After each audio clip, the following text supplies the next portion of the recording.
রমজানে মাঝে মাঝে তারাবির নামাজ ছুটে যায়। যদি আমার তারাবির নামাজ ছুটে যায়, এতে কি আমার রোজা আদায় হবে বা রোজার পূর্ণতাতে কোনো সমস্যা হবে কিনা? ভাইরা আমার, রমজান মাসে তারাবির নামাজ না পড়লে আমরা অনেকে মনে করি যে তার রোজাতে বোধহয় অসুবিধা হবে। এটা সম্পূর্ণ ভুল ধারণা। তারাবি একটা ইবাদত, রমজানের রোজাটা আরেকটা ইবাদত। যেহেতু তারাবি না পড়লেও রমজানের রোজা হয়ে যায়, তাহলে তারাবি পড়ার কি আর দরকার আছে? কেন? রোজা তো হয়ে যাবে। আলাদা ইবাদত। রোজা রাখা একটা ইবাদত, তারাবি পড়াটা আরেকটা ইবাদত। নবী করিম সাল্লাল্লাহু আলাইহি সাল্লাম একই হাদিসে দুটি কথা বলেছেন, মান কামা রমাদানা ঈমানান ওয়া ইহতিসাবান গুফিরা লাহু মা তাকাদ্দামা মিন যামবি। একই হাদিসে বলেছেন, মান সামা রমাদানা ঈমানান ওয়া ইহতিসাবান গুফিরা লাহু মা তাকাদ্দামা মিন যামবি। যে ব্যক্তি ঈমান এবং ইখলাসের সাথে রমজানের রোজা রাখবে, আল্লাহ তার পূর্বের গুনাহ মাফ করবেন। যে তারাবি পড়বে তারও পূর্বের গুনাহ মাফ করবেন ইনশাআল্লাহ। এই জন্য ভাইরা, তারাবির নামাজ পড়তে হবে। এটা সুন্নাহ, গুরুত্বপূর্ণ সুন্নাহ, সাধারণ সুন্নাহ না। নবী সাল্লাল্লাহু আলাইহি সাল্লাম ছাড়েন নাই, সাহাবীরা ছাড়েন নাই। কোনো ওযর ছাড়া তারাবি ছাড়া যাবে না। জামাত ছুটে গেলে একা একা হইলেও পড়বেন, কিন্তু কোনো কারণে পড়তেই পারলেন না, সফরে আছেন, ট্রাভেলে আছেন, বাসে ছিলেন, ট্রেনে ছিলেন, নাইটে সফর করেছেন, তারাবি পড়তেই পারেন নাই, ইনশাআল্লাহ আপনার রোজা হয়ে যাবে। তাই বলে তারাবিকে অনেকে অবহেলা করেন আজকাল, যেটা তো সুন্নাত, না পড়লেই কি। এই অবহেলাটা আরেকটা দোষের। তাহলে আমাদের মধ্যে দুইটাই সীমা লঙ্ঘন। কেউ মনে করেন তারাবি না পড়লে রোজাই হবে না, এটা হলো বাড়াবাড়ি। আবার অনেকে মনে করেন তারাবি না পড়লেই বা কি, এটা হলো ছাড়াছাড়ি। এই বাড়াবাড়ি এবং ছাড়াছাড়ির মধ্যে আমাদের থাকতে হবে। আল্লাহ আমাদের তৌফিক দান করুন। হুজুর, রমজান মাসে কন্যার বাড়ি থেকে ছেলের বাড়িতে ইফতার না পাঠালে শ্বশুর শাশুড়ি গালমন্দ করে, এমন অবস্থায় কি করা উচিত? কন্যার বাড়িতে কি ইফতার পাঠানো উচিত? আপনার কাছে জানতে চাই। ভাইরা আমার, আমাদের সমাজে বহুল প্রচলিত, বহুল প্রতিষ্ঠিত কুসংস্কারগুলোর মধ্যে থেকে একটি হলো এটি যে মেয়ের বাবার বাড়ি থেকে রমজান আসলে ইফতারের বিভিন্ন আইটেমের জন্য ছেলে, ছেলের মা, ছেলের বাবা, ছেলের গোষ্ঠী, ছেলের বিভিন্ন মহিলারা, ওই ফ্যামিলির তারা অপেক্ষায় থাকে। আল্লাহর জমিনে যদি 10টা নিকৃষ্টতম ছোট লোকই থাকে, তার একটা হলো এইটা। যুবক ভাইরা, কোন যুবক হাত তুলে বলতে পারবেন যে আমার শ্বশুরবাড়ি থেকে রমজান উপলক্ষে এরকম কোন ভিক্ষাবৃত্তি আমরা করতে দেই নাই? বলতে পারবেন কেউ? দেখি কার কার বউকে পাঠা বল আছে, হাত তোলেন। হয় নাই যাদের। বাবাজি আপনি হাত তুলছেন, আপনাদের আমার তো এগুলো ছিলই না। আপনি হুদাই ক্রেডিট নিচ্ছেন কেন? এগুলো তো নতুন, আমাদের দেশে নতুন ফিতনা শুরু হয়েছে। এই দাঁড়িয়ালা ভাই, আপনি হাত তুলছেন কি বুঝে? বলেন বলেন কি বুঝে হাত তুললেন? আপনার শ্বশুরবাড়ি থেকে ইফতার আসে নাই? হ্যাঁ, আসে নাই? বিয়ে করছেন? হ্যাঁ, বিয়ে করছেন, শ্বশুরবাড়ি থেকে ইফতার আসে নাই? গরিব তারা, মানে কারণ কি? ভাইয়েরা আমার, এদেশ থেকে যৌতুককে ওলামায়ে কেরাম মিম্বর থেকে, মাহফিলের মঞ্চ থেকে ঝেঁটিয়ে বিদায় করেছেন, আলহামদুলিল্লাহ। যৌতুকের অভিশাপ থেকে এদেশকে মুক্ত করেছেন ওলামায়ে কেরাম। এক চেটিয়া অবদান এদেশের ওলামায়ে কেরামের এই কাজটা। যৌতুক চলে গেলে কি হবে? ইফতারের নামে যৌতুক এখনো বাকি আছে, এইটা আমাদের দূর করতে হবে কি হবে না? অনেক যুবক আছে, তারা বলে যে আমার শ্বশুরবাড়ির লোকেরা খুশি মনে দেয়। ভালো করে শুনে রাখেন, 2 নাম্বারের অপর নাম হলো এখন খুশি মনে দেওয়া। ঘুষখোর সেও বলে খুশি হয়ে দিস, যৌতুকখোর সেও বলে বেহিসাব খুশি হয়ে দিস। শুধু খুশি হয়ে না, জোর করেও দেয়। জোর করে দিবে না, কি করবে? তার মেয়েটার শান্তি দরকার তার। আপনি যদি বাপের বেটা হয়ে থাকেন, মুসলমানের সন্তান হয়ে থাকেন, বিনয়ের সাথে শাশুড়িকে বলবেন, শ্বশুরকে বলবেন কোনো কিচ্ছু আমার এখানে পাঠাবেন না, পাঠালে আমি মনে কষ্ট পাবো, উল্টা পারলে আমি দিব। একটা কথা আমি সবসময় বলি ভাই, একটা মেয়েকে কষ্ট করে গর্ভধারণ করা, জন্মের পর থেকে নিয়ে তাদেরকে পড়ালেখা ভরণ পোষণ দিয়ে বড় করে যখন সে সার্বিকভাবে একজন পূর্ণাঙ্গ মানুষে পরিণত হয়েছে, সুশিক্ষিত হয়েছে, সুস্থ সবল হয়েছে, সুঠামদেহী হয়েছে, তখন তাকে ছেলে পক্ষের হাতে তুলে দেয়। সারা জীবন এই মহিলাটার পেছনে ইনভেস্ট করেছে কে? তার বাবা মা। আর ভোগ করছে কে?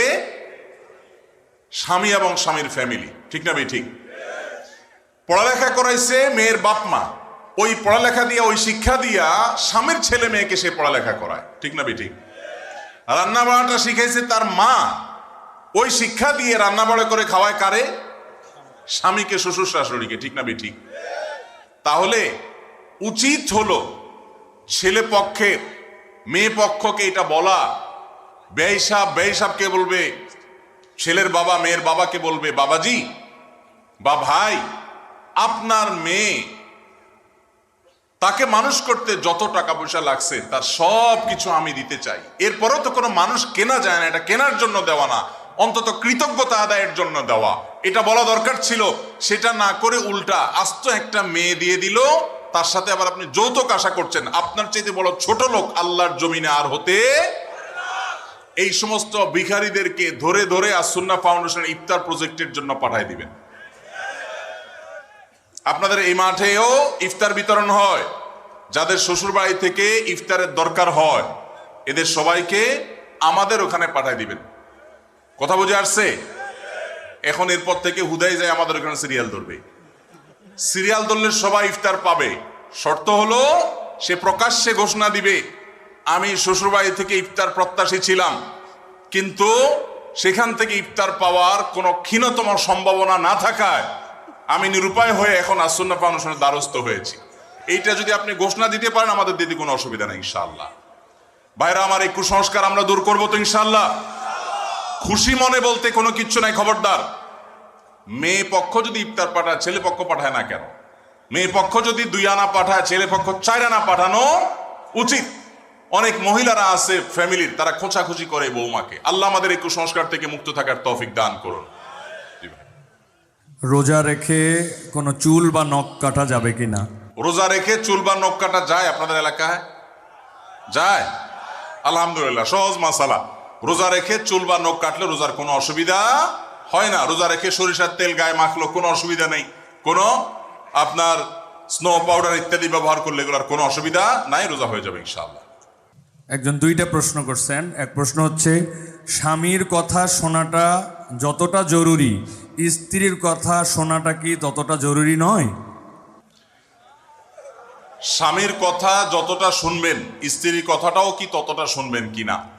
দেখুন, পৃথিবীতে ফ্যামিলি ব্যবস্থাপনা ইসলামে একটা আছে, আর এর বাইরে পশ্চিমাদের আরেকটা আছে। 2টা সিস্টেম। ইসলামের ফ্যামিলি ব্যবস্থাপনা হলো আল্লাহ তাআলা কোরআনে পরিষ্কারভাবে নির্দেশ করেছেন, আর রিজালু কাওয়ামুনা আলান নিসা। পুরুষদেরকে আল্লাহ রাব্বুল আলামিন নারীদের উপরে দায়িত্বশীল করেছেন, তাদেরকে আল্লাহ তাআলা অভিভাবক বানিয়েছেন। এখন যদি কেউ নারী এবং পুরুষকে সমান সমান করতে চায় তাহলে তার পরিণতি কি হতে পারে পশ্চিমের দিকে তাকালে বুঝতে পারবেন। ভাইরা আমার, একটা ছোট্ট মুদি দোকানও যদি আপনি চালাইতে হয়, একজন মালিক আর একজন শ্রমিক বা কর্মচারী থাকা লাগে কি লাগে না? 2 জনই মালিক, সমান সমান শেয়ার, দুজনই দোকানটা পরিচালনা করে, দোকানটা ঠিক মতো চলবে? কারণ সকাল বিকাল গন্ডগোল বাঁধবে। ঠিক না ঠিক? এভাবে কোনো দোকান যদি না চলে তাহলে একটা সংসার কখনো সুষ্ঠুভাবে চলতে আপনি কাউকে না কাউকে অভিভাবক মানতেই হবে। হ্যাঁ, এর মানে এই না যে অভিভাবক যা খুশি তা করতে পারে, জুলুম করতে পারে, অন্যায় নির্দেশ দিলেও সে অধিকার আছে, সেটা ইসলাম বলে না, কখনো বলে না। ভাইরা আমার, আজকের পৃথিবী নারীদেরকে সমান অধিকার দিতে বলে, ইসলাম ন্যায্য অধিকার দিতে বলে। ইসলাম কি দিতে বলে? সমান দিলে সব সময় সমতা হয় না, ন্যায্য দিলে সব সময় সমতা, ন্যায্যতা যেটা যৌক্তিকতা সেটাই হয়। আল্লাহ আমাদেরকে বুঝার তৌফিক দান করুন। মা বোনরা যদি যৌক্তিক কোনো আবদার চাহিদা পেশ করেন সেটা স্বামী কখনো কখনো শুনতে বাধ্য যদি সেটা তার অধিকারের বিষয় হয়, আর কখনো কখনো বাধ্য না হলেও স্বামীকে আল্লাহ তাআলা উদ্বুদ্ধ করেছেন। নবী করিম সাল্লাল্লাহু আলাইহি সাল্লাম তার স্ত্রী আমাদের মা আয়েশা রাদিয়াল্লাহু তাআলা আনহাকে খেলা দেখতে নিয়ে গেছেন। আম্মা জান রাদিয়াল্লাহু তাআলা আনহা এই হাদিস বর্ণনা করার পরে বলেছেন, ফাকদুরু কদরাল জারিয়াতিল হাদিসাতিস সিন্নি আল হারিসাতি আলাল লাহবি।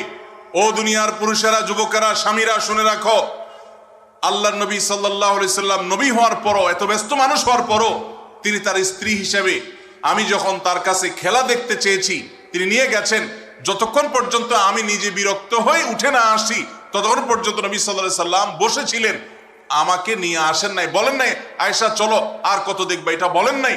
অতএব তোমরা তোমাদের কম বয়স্ক যে সমস্ত স্ত্রীগণ আছেন তাদের বিনোদনের প্রতি, আনন্দের প্রতি তোমরা খেয়াল রাখবে, এটা আমাদের আয়েশা বলেছেন। তাহলে বোঝা গেল স্ত্রী যদি কিছু চায় সেটা পূরণ করবার জন্য স্বামী যথাযোগ্য চেষ্টা করবেন, যদি অন্যায্য না হয়, অন্যায় না হয়, অযৌক্তিক চাওয়া না হয়। কিন্তু এর মানে এই না যে ইসলাম সবাইকে সমান অধিকার দিয়েছে, সমান অধিকার দিলে মারামারি ছাড়া কিচ্ছু হবে না। পশ্চিমে যান, কোনো সংসার বলতে কিচ্ছু নাই। গত সপ্তাহের কথা, নিউজিল্যান্ডের একটা শহরে অকল্যান্ডে আমাদের এক প্রবাসী বাংলাদেশি ভাই বুয়েটি আনুনি, ওনার বাসায় উনি নিয়ে গেলেন ফজর নামাজ পড়ে, মসজিদ থেকে পাশে ওনার বাসা। তো ওনার বাসায় গিয়ে আমি একটু আশপাশে কিছু গাছ টাছ দেখলাম, দেখে বের হচ্ছি। উনি আমাকে দুটা জিনিস দেখালেন। এক হলো বললেন যে ভাই আপনি যে সবজি চাষ করেন ঢাকায়, ওই ভিডিও দেখার পর আমার ওয়াইফের চাপে আমি এই যে লাউ গাছ লাগাইছি, সেই লাউ গায়ে অনেক লাউ ধরছে। চিন্তা করলাম আমরা কাজ করছি এখানে 11,500 কিলোমিটার দূরে আমল হয়েছে আলহামদুলিল্লাহ, 11,500 কিলোমিটার দূরে।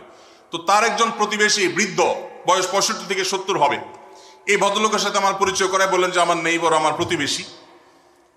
তো আমি বললাম যে তার বাসা যে শুনশান নীরব, ব্যাপার কি? তো বলে যে তার বাসায় কেউ নাই, তার কোনো ফ্যামিলির সদস্য নাই, 20 বছর সে এই বাসাতে আছে, কোনো সদস্য নেই, বয়স 65 থেকে 70। গায়ে দেখি যে ময়লা আবর্জনা লেগে আছে, ভোরবেলা কোত্থেকে কাজ করে আসছে, পরিশ্রম করে খায় দায়। আমি অবাক হয়ে গেলাম। আমাদের দেশে একজন বৃদ্ধ মানুষ 20 বছর ধরে একা একা তিনি উপার্জন করে চলতে হয়, তার দেখভাল করার কেউ নাই, এটা কি কল্পনা করা যায়? আপনি যদি ট্রাভেল করেন সারা দুনিয়াতে দেখবেন বৃদ্ধ বৃদ্ধ মহিলা 60, 65, 70, 80 বছর একা একা ট্রাভেল করছে, কেউ তাদের সাথে নাই। ইসলাম যে পরিবার ব্যবস্থাপনা রেখেছে এটার উপরে পোদ্দারি করতে গিয়ে গোটা পৃথিবীর বেশিরভাগ দেশগুলো নিঃস্ব হয়ে গেছে। অতএব আমরা যারা আল্লাহর বিধানের সাথে পাল্লা দিতে যাব তাদের গোল্লায় যাওয়া ছাড়া কোনো উপায় থাকবে না। মেয়েদেরকে ইসলাম সমান অধিকার দিতে বলে না, কোনো কোনো ক্ষেত্রে ছেলেদের চাইতে বেশিও দিতে বলে, আবার কোনো কোনো ক্ষেত্রে কমও দিতে বলে, যেখানে যতটুকু প্রয়োজন ততটুকু। অতএব শেয়ানে শেয়ানে সমানে সমানে যদি নড়তে চান তো ওদের যে অবস্থা হয়েছে, সংসার ভেঙে গেছে, পরিবার ব্যবস্থা ভেঙে গেছে, সে অবস্থা আমাদের হবে। আমি ওই ভাইকে জিজ্ঞেস করলাম এই লোকটা ফ্যামিলি ছাড়া কেন থাকে, কারো কি একা থাকতে ভালো লাগে? তখন তিনি আমাকে বললেন ভাই সাধে থাকে না, এই জন্য ফ্যামিলি ছাড়া থাকে যে বইয়ের সাথে তো 2 দিনে বেশি 3 দিন বনবে না।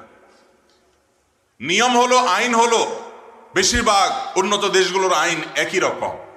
3 বছর যদি বিবাহ লাস্টিং করে, বিচ্ছেদ হলে স্বামীর যা উপার্জন আছে তার অর্ধেক স্ত্রী, স্ত্রীর যা উপার্জন আছে তার অর্ধেক স্বামী পেয়ে যাবে।